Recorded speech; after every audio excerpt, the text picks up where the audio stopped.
मंदिर की प्राण प्रतिष्ठा के साथ राम राज्य की स्थापना होगी। ये तो मैं नहीं कह रहा हूँ, पर निश्चित रूप से राम राज्य के आदर्श भारत में आएंगे। गुरुजी कैसे आएंगे? ये कलयुग है, आधुनिक समाज नहीं, है। ऐसा नहीं है। आपको जानकर अच्छा लगेगा मीनाक्षी कि 22 जनवरी अपराह्न 12:29 पर इस जगत में त्रेता की छाया पड़ेगी और वही मुहूर्त आ रहा है जिसमें राम जी का प्राकट्य हुआ था। क्या लोगों के हृदय में सत्य, प्रेम, करुणा, आदर्शवाद आएगा? निश्चित उसकी छाया तो आएगी ही आएगी। अच्छा, कैसे पहचानेंगे कि राम हृदय में वास करते हैं?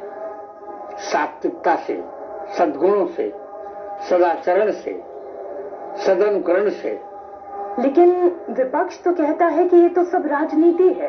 तो कहने देना चाहिए, रावण भी कहता था। वो तो ये कहते हैं आधे अधूरे मंदिर में प्राण प्रतिष्ठा कर रहे हैं, उनको अनर्थ कर रहे हैं। उनको ज्ञान ही नहीं है। गर्भगृह की बात थी, गर्भगृह पूरा हो गया। तो और हम लोग आगे राम दरबार बैठाने के लिए दो ऊपर वाला बना रहे हैं। कल तो बल्कि कांग्रेस के एक नेता थे, उनसे बहस हो गई मेरी। वो ये कहने लगे कि आपको शास्त्र का ज्ञान नहीं।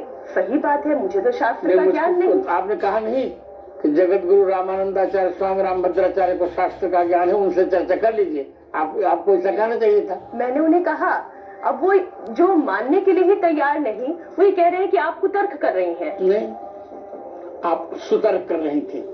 तो प्रभु आप समझाइए ना कि सही क्या है, यही शास्त्र क्या है? शास्त्र यही है जो हम कर रहे हैं।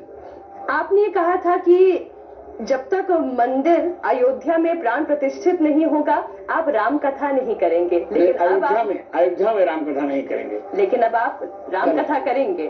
कर रहे हैं। कर रहा हूँ, आज 5वां दिन है। आपने ये भी संकल्प किया आप मथुरा में तब तक कथा नहीं करेंगे जब तक वहाँ भी प्रकरण का निपटारा नहीं हो जाता। ये नहीं कहा था। मैंने कहा था तब तक मैं कृष्ण जन्मभूमि के दर्शन नहीं करूंगा। दर्शन आप नहीं करेंगे? नहीं करूंगा, कथा तो करने जा रहा हूँ। आपको आभास हो गया है कि वहाँ भी समस्या का निपटारा होगा? काशी में भी, मथुरा, दोनों में।